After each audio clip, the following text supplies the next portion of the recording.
So we started this 5 years ago, really looking at how do we build a 21st century knowledge economy in India and South Asia, because we account for nearly 25% of the world's population, but in terms of our GDP contribution, it is not no more than about 5% of the global GDP.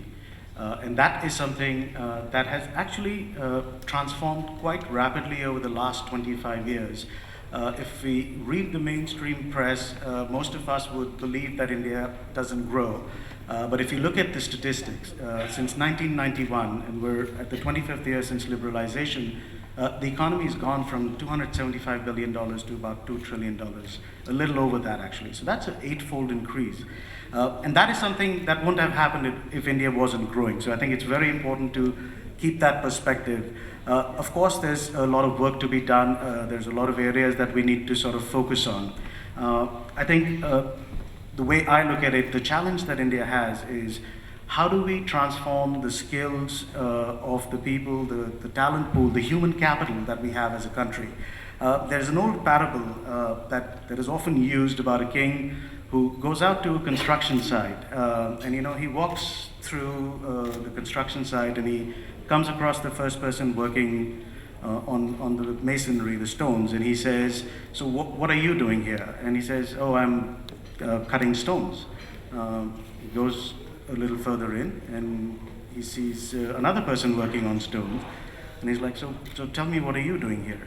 And the king is disguised. These people don't know who the king is, whether he's a king or not, and whether he's royalty. So he looks up, the man looks up and says, "Oh, I'm building a wall." And the king keeps walking, goes into further, and comes across another man working on the masonry, and he says, "What are you doing here?" The guy looks up and says, "I'm building a great temple."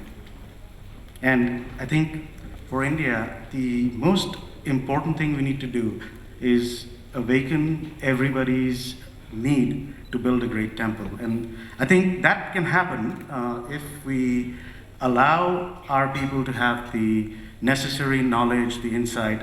It's very interesting when we use the word in English, education.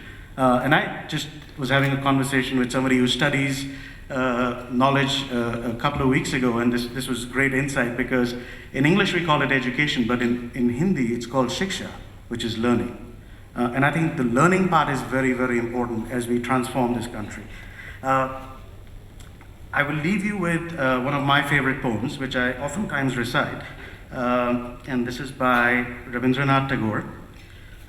And I think this sort of exemplifies where we want India to be, where the mind is without fear and the head is held high, where knowledge is free, where the world has not been broken up into fragments by narrow domestic walls, where words come out from the depth of truth, where tireless striving stretches its arms towards perfection, where the clear stream of reason has not lost its way into the dreary desert sands of dead habit, where the mind is led forward to thee into ever-widening thought and action, into that heaven of freedom, my Father, let my country awake.